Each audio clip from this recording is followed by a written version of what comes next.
You're listening to the Kiwi Tripsters Travel Podcast. Brought to you by Abercrombie & Kent, pioneering experiential luxury travel since 1962. Buckle up and take off every fortnight to spectacular destinations as we share the inside word on all things travel. Whether you're into luxury travel or tripping on a budget, whether it's river cruising or foodie trips, we've got you covered with top tips and tricks so you can have an awesome travel experience. Tune in with Apple Podcast, Spotify, Stitcher, or iHeartRadio, and be sure to like and share this episode so everyone can get a taste of all things travel. And now, on to the show with your hosts from Christchurch, New Zealand, Mike Yardley and Chris Lynch. Hi there, thanks so much for joining us for another edition of Kiwi Tripsters, hot off the press. Great to be back with you, and we're going to start this episode with a quick hop over to Australia's Gold Coast, which has been the subject of a recent summer jaunt for Chris Lynch. Now, Chris, obviously much of the Australian summer has been blighted by bushfires. What about the GC? How affected or otherwise was it when you were there in January? Not at all. I got lucky. In fact, we're not really lucky because the Gold Coast was largely unaffected by the wildfires. The only thing that really reminded you that there were horrific wildfires still probably happening in Australia was a lot of the retail stores were saying, if you went there, would you mind rounding up to the nearest dollar to support the wildfires and the foundations and various people that are looking after the animals, which I thought was a really lovely thing to do. There was just nothing that suggested that Australia was on fire. Yeah. Unlike a lot of the catastrophic world maps that were shown of Australia, where the entire coastline around the perimeter of the country was made out to look like the entire thing was an inferno, which has been so unfair on Australia. And obviously for the next few months, this global marketing campaign is trying to correct the record on that. Yeah, it's a hard place to be, isn't it? Because you want to be able to put out the correct information to say that there were and still are many parts of Australia on fire, but I guess if you're in a metropolitan city, with the exception of the smoke, you will be okay. Yeah. You will be okay. And I think that's really important to say. And look, many economies in Australia do rely on the tourism dollar. Absolutely. And the GC is a classic example of that. Obviously, when people think of the Gold Coast, they will think theme parks. It's the closest thing to Disneyland in our part of the world, with the likes of SeaWorld and Dreamworld and Movie World. Are you a thrill seeker when it comes to those high-octane rides? Absolutely. I love them. This is my third trip to the Gold Coast and the third time I've been on most of the decent theme parks. I can't help myself. I love it. I love the fact of the vibe. The minute you walk into the likes of Dreamworld or Movie World, everyone is happy. Mm-hmm. And I like that. Even if I'm not particularly into going on a particular ride that day, it's just a good vibe. How can you not feel happy when everybody else walking around, all ages, is happy? Well, this is true. It's a very infectious thing. Were there any particular standout rides, Chris? Yes, there was. Now, you might be surprised, although I like the thrill rides, the normal sort of roller coasters, but there was one that my friend and I did it's fairly new, and it is just amazing. It is stunning. It's called the Sky Voyager, and it features modern state-of-the-art technology combining motion-programmed seating and special effects. And you're sitting in this seat as if you were like in a plane, outside in a plane that is, and you fly over Australia's most spectacular landscapes. And for me, that was better than the roller coasters. And even for my friend, we thought to ourselves, we want to do that again because it takes you on a beautiful journey of discovery across some of the most amazing landscapes of Australia. Mm-hmm. And what they do is, it's not just the wind in your face. They have different mists and different smells and senses of what hopefully parts of Australia smells like. Yeah. And it was just amazing. Everybody came out of that ride going, wow, that was fantastic. And the good thing was there weren't many queues because it's hard to try and market something of this from the outside. Yeah. So that's called Sky Voyager? It's Sky Voyager at Dreamworld. At Dreamworld, okay. It's a fairly new addition to, I think it's Australia's biggest theme park, by the way. Yes, it is. Highly recommended. In fact, it's the minute you walk through the main gates of Dreamworld, it's to your left. You can't miss it. And it is, I would definitely recommend it. It is better in some respects in terms of that thrill ride aspect than your everyday common thrill ride. Indeed. At Movie World, the last time I went to Movie World, they still had Police Academy as one of their major stage shows. You know how they do those sort of stage shows. And I was called in to be a cameo. Oh, no. So I was a cameo character in Police Academy 5, I think it was, which was very exhilarating. And they have, the big explosives and the chases and so forth. That's great for the kids. They've still got that. They've still got the stunts, that stunt performance. I'm not sure if it's still called Police Academy. I didn't do that this time because I felt like I'd seen it enough. But it's great for the kids. It goes through, it sort of pretends to produce a movie action scene. They've got the green screen effects, as you say. They've got audience participation. It's a real look. It's probably aimed more at kids. Yes, that's true. Maybe that's just me because I work in broadcasting. You sort of think, okay, I know how that works. But once again, everybody's going to enjoy it if they do it for the first time. What was the standout for you at Movie World? Did you have one? Oh, that's a very good question. I would say the Green Lantern roller coaster. Why? Because it's just thrilling and insane. Yeah. And it helps that the queues moved along quite nicely as well. Sure. In fact, every roller coaster, every thrill ride at Movie World, you're going to love. And you can't really compare it to Disneyland because Disneyland doesn't really do roller coasters as such. They do fabulous rides that are still very, very good. Yeah. But Movie World is the place to be in Australia, I think, if you're after thrill rides and Dream World, to be fair. Ones, yeah. Both Movie World, Dream World. Yeah, highly recommend. Fantastic. And aside from the theme parks, what about Sky Deck? If you want more eagle-eyed views after you've done Sky Voyager at Dreamworld, did you head up to Sky Deck? Absolutely. This is right downtown on the Gold Coast. Prices aren't that pricey really to go up there. I would recommend going up to the Sky Deck just as the sun's coming down. So you get the best of both worlds. You can get the lovely sunset, but you can also stay up there, grab a beer and a wine at the beautifully laid out bar, by the way, and restaurant, and then capture the magic, 360-degree view of all of Gold Coast, particularly looking down on Surfers Paradise. Yeah. It is stunning. It is such a vertical city, isn't it? When you look at how many of those massively tall apartment blocks are strung along the coast, and they just keep going up. It is an incredible vista. Yeah, look, 10 out of 10 for Sky Point observation deck. I like the fact that you can have a wee drink and you can take it out of the so-called bar and restaurant. You would never get away with doing that in New Zealand, because our rules are so blimmin' strict. But I like the fact you can take your beer. And what was interesting this time around, Mike, with the modern technology of smartphones, there were so many people putting their smartphones on time-lapse, their time-lapse apps to try and capture the sunset in that, that fast manner. Yes. Yeah. I didn't have the patience for that. But did you give your gimbal a workout there? No, I didn't actually. Okay. Gimbal was left at home, was he? Gimbal was left in the hotel room. This is a thing that makes images very still, by the way, in case you're wondering what a gimbal is. A gimbal is Chris Lynch's best friend. It is. Yes. But 10 out of 10 for Sky Point observation deck. I've done it before and I would still go again. Fantastic. And people are happy on the Gold Coast, aren't they? Well, sometimes I think it's because they're under the influence of something. Well, quite. legal or illicit, for that matter. Quite possibly. Quite possibly. Anyway, cruising. You found a great little cruise to do. I think this was a sunset cruise, was it, in the GC? Yeah, it was. It's produced by SeaWorld. It's SeaWorld Cruises. Once again, wonderful. A cruise that takes you all around the river canals, I suppose, of Surfers Paradise and the Gold Coast. So if you want to be nosy, you can look into the lounges of the so-called rich and famous.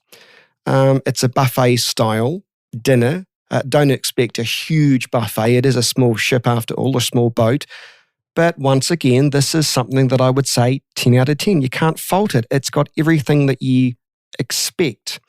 And what I found I don't know if you find this, but with the Gold Coast, they don't overplay or underplay in their marketing. They say what it's going to be, what you're going to get, and I had a great time. They deliver. Yeah, they deliver. And the staff actually look like they're having a good time, And I wish I knew who the singer was, because you got the entertainment as well. There was a chap there that was singing and entertaining us. And he had a very lovely, soothing voice and an amazing range of different songs. And at some points you would actually forget that he was there, because it wasn't overpowering. There's nothing worse when you're on a cruise ship or a small boat and the music overpowers so you can't have a conversation with your partner or what have you. Yeah. But do this, folks. SeaWorld cruises. I did the dinner cruise. Apparently they do taxi services throughout the day. Okay. This is unusual for me to be so positive of things, isn't it? Well, it sounds like you had a great trip. Yeah, I did. I had a great trip. So we hope those ideas help you on your next jaunt over to the GC.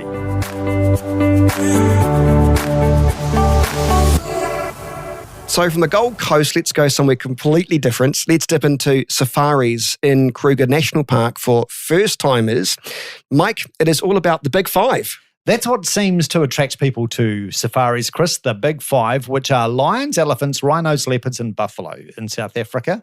And on one twilight safari I did in Kruger, I actually saw all of them within the space of 30 minutes. It was like a circus on parade, completely spontaneous. Obviously, they're not, choreographed and time synced to walk out at a certain point, but it was just extraordinary. And there are also just those really chance, intimate encounters that linger with you after you've taken a trip there. For example, a very contented leopard who couldn't care a damn that we ogled him up close as he devoured the remains of an animal called a juka, which is sort of a bit like an antelope. He'd caught it for lunch. And after catching this creature, he hauled the carcass of it up to the top of a marula tree. And then he thought, I think I might actually have a little bit more of a chomp. I want second. So he carted it back down this tree all in front of us. We would have been probably 3.5 meters away from him throughout this. Couldn't give a damn we were there. Wasn't threatened by us. But it's those sorts of, sort of National Geographic unplugged encounters that absolutely make it so addictive. I don't want to get meaningful and deep and meaningful on you, but I've seen some of the photos that you posted on your page. It looked, it kind of looked life-changing because you're seeing a different side of the human planet in a very unfiltered, primal way. Yeah, absolutely. And I do love that interaction between wildlife and humans, because a great example of this is on one drive we crossed paths with a herd of buffalo bulls, very aggressive, assertive, quite bravado-based sort of characters. And these buffalo bulls, they were glaring longingly at us. And I just love how they look at you as if you owe them money. They've got that look on their face. White rhino, obviously, are a huge crowd favourite, particularly the mums and their calves. And they're just so majestic, menacing as well. But, when you watch them walk along, they're like fortresses on four legs. The bird life in the Kruger is just incredible. And I was fascinated by the lappet-faced vulture, which would probably win the contest for ugliest bird in the world, so sinister looking, very sort of Hitchcock. But their eyesight is unbelievable. They can read a line from a newspaper 2 kilometres above the ground. They're like a Russian military satellite, really, aren't they? This is South Africa's largest game park, isn't it? And that's why it's such a big magnet, because always big is better, isn't it? That's right. Yeah, it spans nearly 2 million hectares. Yeah. It's like a great protector, and it was founded over 120 years ago. And it's that huge concentration of wildlife that makes it such a perennial attraction for tourists. But I'm sure what surprises most first-timers on safari is the intimacy, which I referred to, the rather confronting closeness you get to the animals as they stroll past you with such supreme indifference to you being there. The other really sad aspect to Kruger, which can't be ignored, is the fact that as much as they are a protector for white rhino, 2 or 3 rhino are killed on average every day at the hands of poachers inside Kruger National Park. That's sad. It's such a massive park, very hard to truly safeguard.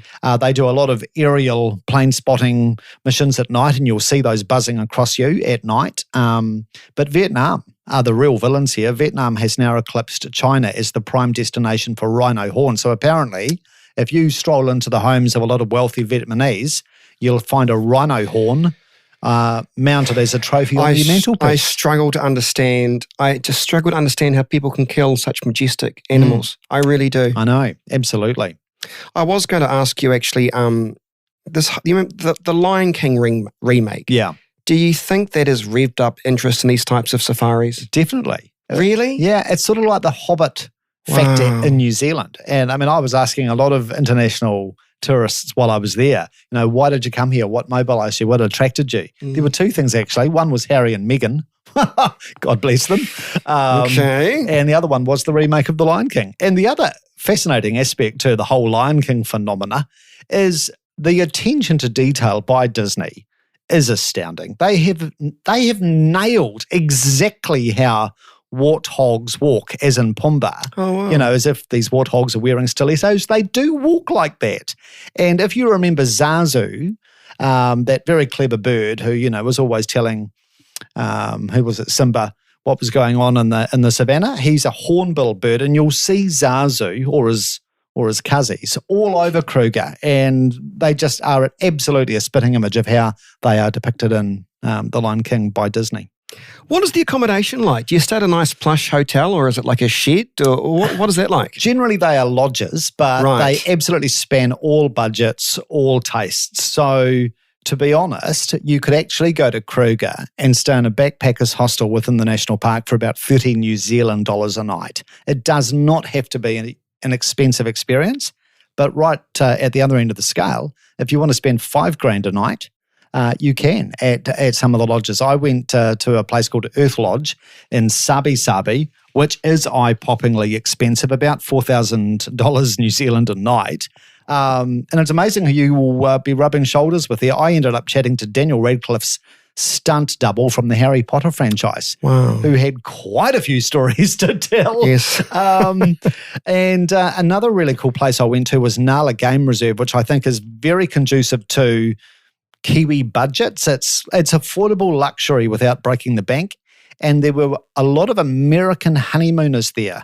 And apparently amongst a lot of American millennials, that has become, number one on the bucket list, to do an African safari for your honeymoon. Which is a most interesting dynamic. Yeah, I wouldn't have thought honeymoon culture, but there you go. Yeah. There you go. So, absolutely, Kruger just appeals to all ages, all budgets, and also very family friendly as well. A lot of these lodges do the most incredible programs with kids. Hey, just finally, is it a hot place to visit? Do you feel hot? You will at this time of year through until the end of March. In their summer, it'll be hot and wet. June, July can get chilly-ish without it being polar. But yeah, probably sort of April to June and then say August through until November would be prime time to go because the temperatures won't fry you. And the wildlife is abundant. Sounds good. What's coming up next, Mike? We will be looking at safaris in the Kalahari in the coming weeks. And just ahead, a stroll through Riga in Latvia, and we'll take you to Santa Fe. Can't wait. Stay tuned. Kiwi Tripsters will be right back after this break. An Abercrombie & Kent luxury safari is quite simply the greatest outdoor adventure holiday you will ever have. Choose your own adventure in South Africa, Botswana, Namibia, Zambia, Zimbabwe, Uganda, Rwanda, Tanzania, Kenya, and many other countries on a continent no one knows like Abercrombie & Kent. The adventure starts here. abercrombiekent.co.nz. So we breezed through Lithuania on the last episode of Kiwi Tripsters. Is Latvia? It's right next door, isn't it, Mike? That's right. Very close to the border. There is this extraordinary inflection point sort of between Latvia and Lithuania, and it's called the Hill of Crosses. And it's well worth a stop on the way to Riga. It's a unique place in terms of its breathtaking scale because on this hill, I've got over 200,000 crosses. And it's basically statement Christianity on an epic scale.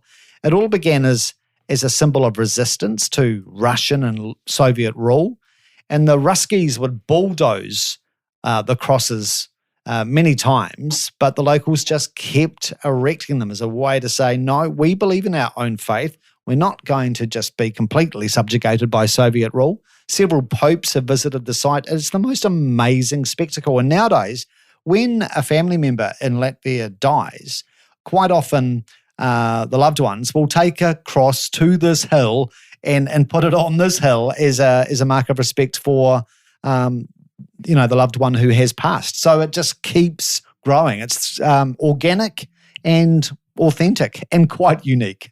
It does look very unique, actually. Why is it dubbed the Baltic Berlin, if you like? Yeah, well, Riga is loaded with culture and art and lots of hipster hangouts. There's quite a bohemian undertone to Riga, but their calling card is ornate architecture. And I know you've been pouring through some of the imagery. Oh, it's beautiful. They've got the most head-swirling trove of 800 Art Nouveau buildings. And like much of the old city, hundreds of these buildings have been meticulously restored since communism fell. So, yeah, when you first arrive in Riga, it feels like this giant breathing museum. There are so many little discoveries too. I actually stayed at a hotel which was actually built for Soviet troops, and it's now owned by the Radisson. It's a Radisson Hotel in Riga.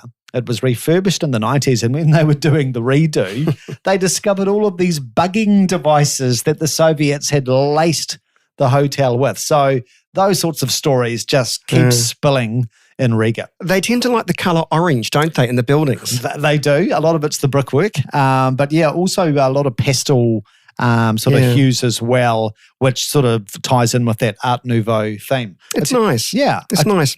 I note too that this place is probably museum capital heaven. So you're going to like this, but I was looking through the internet and seeing that the Occupation Museum, that is supposed to be highly rated. Did you get a chance? I bet you got a chance to go inside that. Well, when I heard how highly rated it was, I had to go, Chris, and it's actually considered one of Europe's best museums because where it's just so brilliant is it just seems to sweep you through the ravages and the vagaries of European history on a very personal level. So Riga was founded 800 years ago by the Crusaders, actually, and it's only in the past 30 years that Latvians have been in control of their own destiny. So when you go into this occupation museum, which is so brilliantly named, you just realize that, for century after century after century after century, it was like this conveyor belt of foreign powers that all took turns calling the shots as the overlords of Little Riga. And then there's all the personal touches which underscore that, like the frantically scribbled notes by Rigan locals who were being hurled onto trains and deported to Siberia. So many, personal family stories have been safeguarded in this museum as well.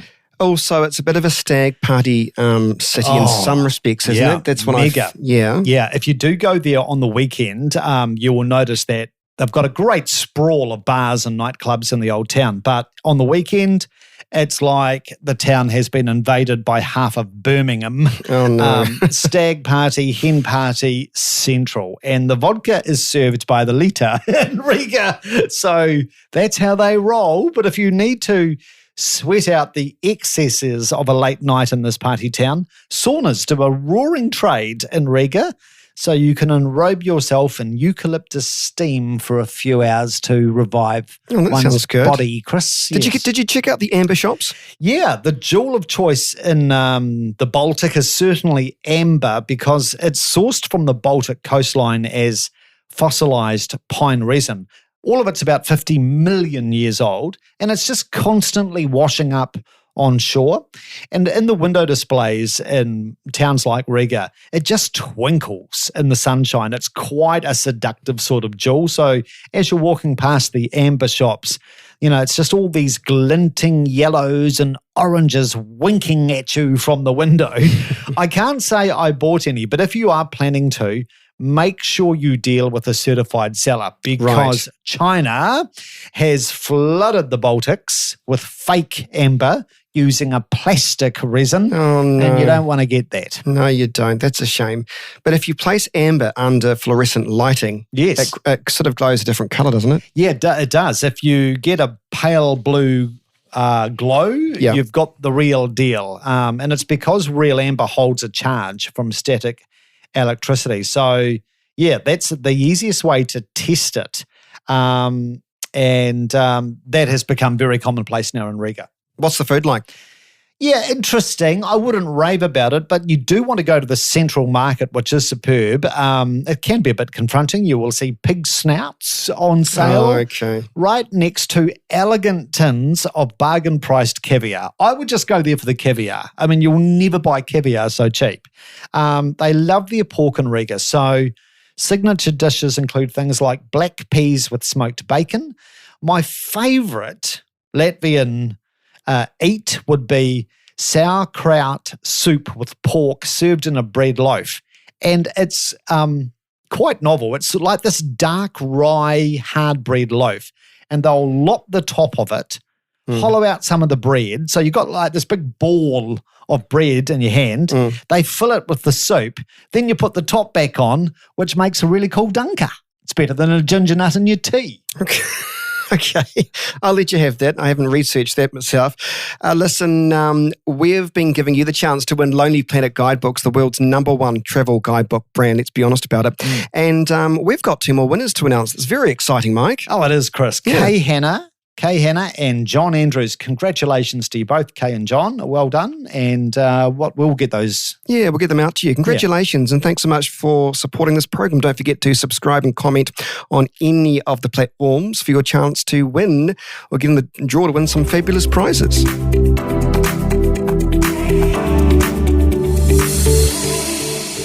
Somewhere completely different. Now, that's what I love about this podcast, by the way. We would take you all around the world to the most obscure places just because we can. Let's now head to Santa Fe in New Mexico, and it's Pueblo architect that gets people going gaga. How do you say it? Pueblo. Yeah, the architecture. Right. Yeah.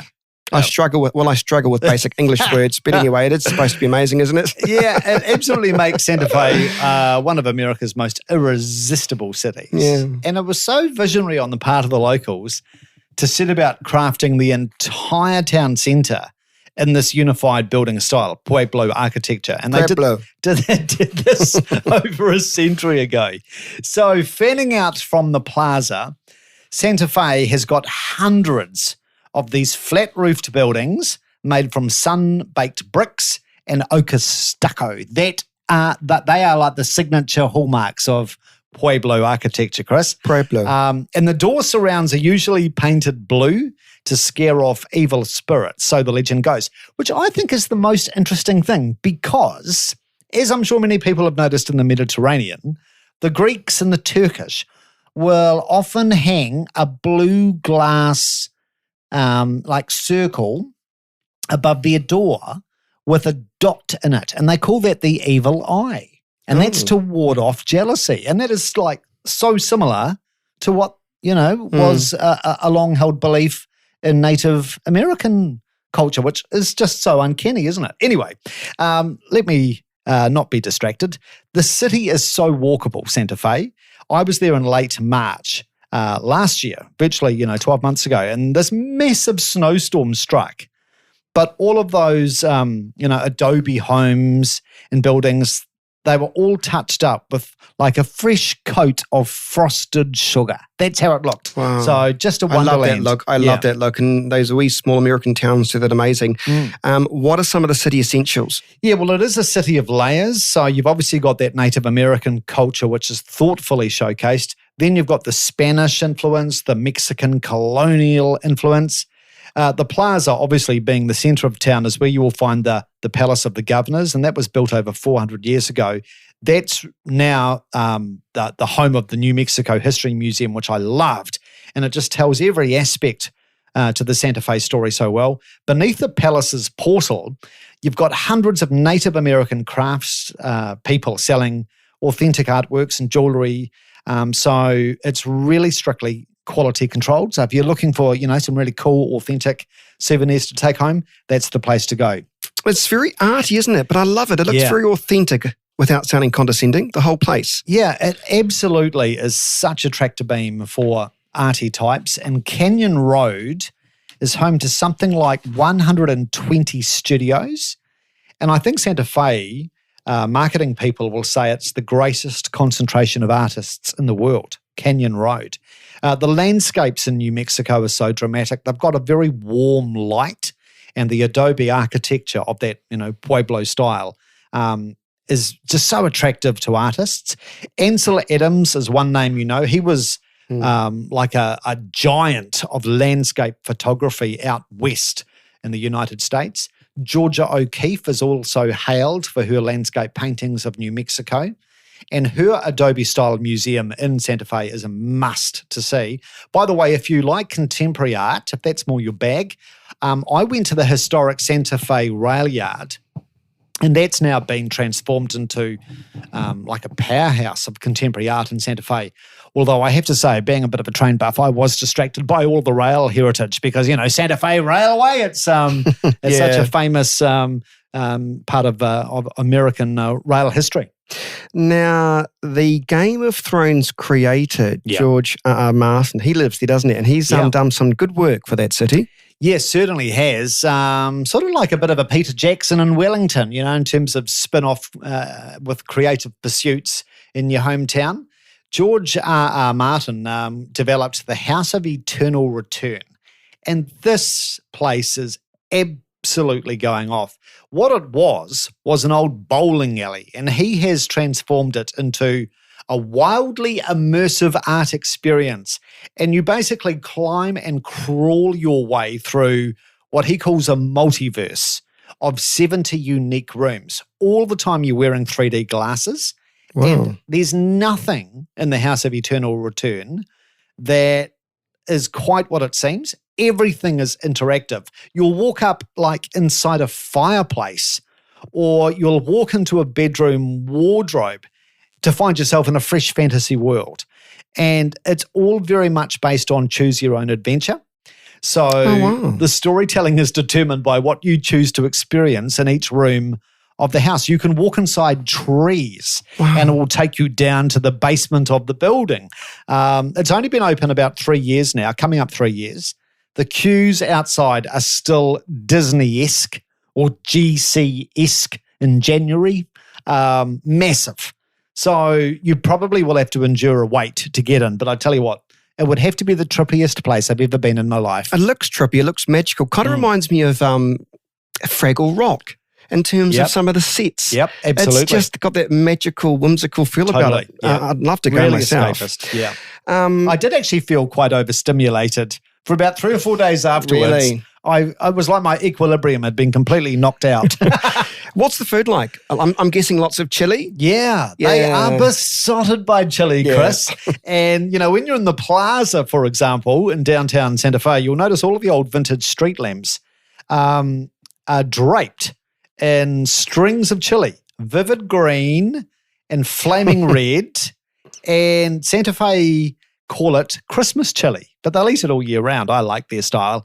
And you cannot eat enough of this Santa Fe hybrid Christmas chili. Just a little fun fact, Santa Fe spells chili differently, as in the country. They spell it as C-H-I-L-E, when most of us, of course, spell it as C-H-I-L-L-I. That's confusing. My dish of the trip was filet mignon enchiladas, and they are just bursting with char-grilled beef, fresh white corn, cheese enchiladas, chili by the truckload, and pinto beans. Boom. Now, before we end this segment, you did sort of travel on just the outskirts of this amazing place, didn't you, to a very idyllic-looking town? Yeah, absolutely. It's very much in New Mexico's high desert, Taos, just north of Santa Fe. It reminds me of a movie set. It is so movie set Beautiful. quality, isn't it? Absolutely. Beautiful. And it's acclaimed for its ancient multi-story adobe buildings. They were sort of like, some of the world's first townhouses. They've got that look about them, don't they? Yeah. There's a real charm about them. I'd encourage people to do a search on the internet because they're beautiful. They are. So it's a really historic experience. Another place just south of Santa Fe is called Bandelier. And if you want to go and ogle cliff dwellings and rock paintings that reach back 3,000 years, that's where to go, the Bandelier Monument. And you can enter these ancient cliff dwellings by climbing a series of wooden ladders. It is really cool fun. And there is a great sense of mystique to Bandelier. Do you know, it reminds me of the Warner Brother cartoons. Coyote? Roadrunner. Yeah, exactly. It's amazing. Yeah. It looks amazing. That's on my bucket list. Raul, thank you so much to everybody listening to this podcast. Thank you for tuning in to Kiwi Tripsters. Be sure to like us on our Facebook page as well. There you can see all the show notes. Also on the website at kiwitripsters.co.nz. On the next episode, we will follow in Van Gogh's footsteps in France, and we'll take you to the South Pacific paradise of Aitutaki. See you then. And that's a wrap for this episode of Kiwi Tripsters. Liked what you listened to? Then join us for our next episode of Kiwi Tripsters, where we bring you more travel inspiration, giveaways, and insider knowledge with expert guests on the show. Connect with us on Facebook and Instagram, and visit us on kiwitripsters.co.nz. But most importantly, subscribe and comment on Apple Podcasts, and tell us what you think of our show. Till next time, safe travels.